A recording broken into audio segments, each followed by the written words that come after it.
Yes, we back, we back, we back. Come on in, tell a friend. All black everything. Thinkers plight, big dreams, many streams. Like and share, subscribe, and thumbs up like you hear talking. We get it, we get it, we get it.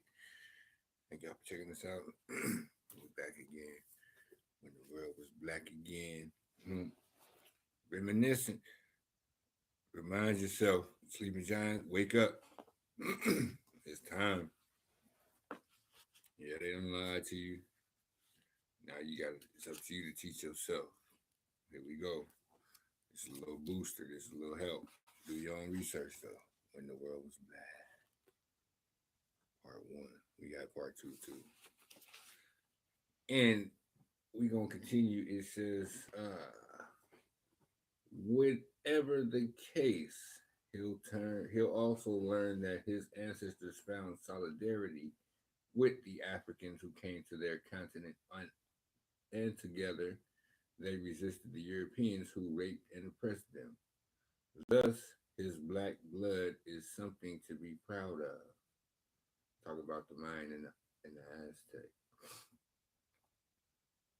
Further down the line, he will learn that at a distant point in the past, before the ancestors of the Mayans split off from the ancestors of Huicho, the Huicho, the indigenous people of the Americas were black themselves. The nearest Native Americans were dark. Excuse me, I said the nearest. The earliest Native Americans were dark skinned with features resembling the Australian Aborigines. Excuse me. Many of them remained dark skinned until the 1400s when the Europeans went to work doing what they do. You can check the Europeans' accounts, including those of Columbus, and see for yourself. And guess what? This story is not only the story of Mexico, it is the story of all the native people of the world, from Saudi Arabia to the Philippines and from Alaska to Peru. We all share very similar stories. I'm not saying you have to stop claiming your culture if you're Mexican.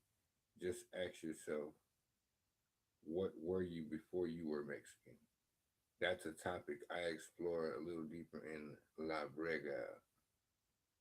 Como sobreva en el barrio, the Spanish edition of How to Hustle and Win.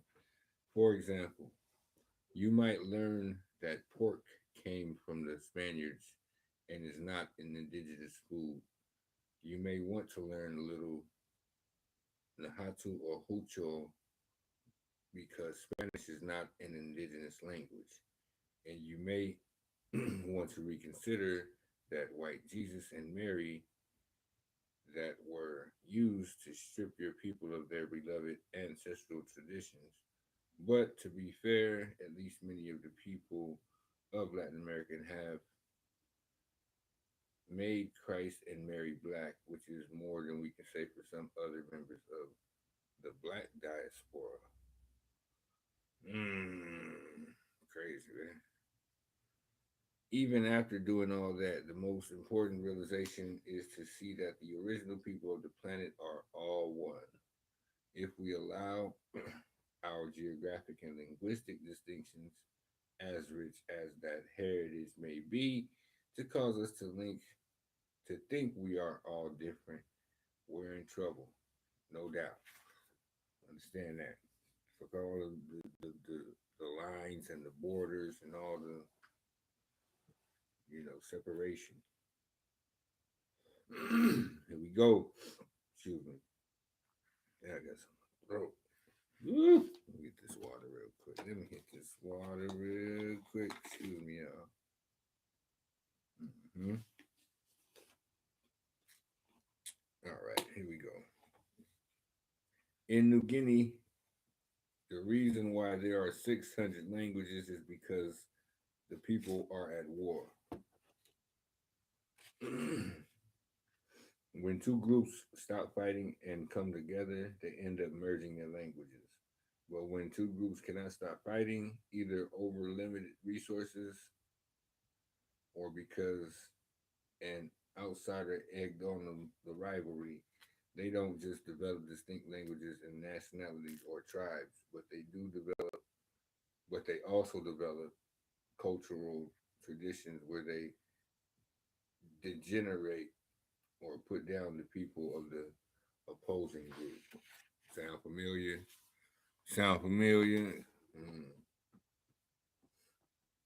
This is another area, where European influence plays a role. For example, the Japanese didn't dislike black people until the 1940s. Before then, Japan was sending generals to meet with the Nation of Islam and other black organizations, pleading solidarity with black people in America, promising allegiance and support to end white rule. As our government got wind of these tactics, the U.S. nuked Japan and then rebuilt their country according to Western standards. See, they always usurping some shit. Usurpers. The usurpers. Woo! Similarly, Indians didn't dislike black people until the British came. Before then, India and East Africa did regular trade. China did the same, with no inkling of racism until Europeans came. People,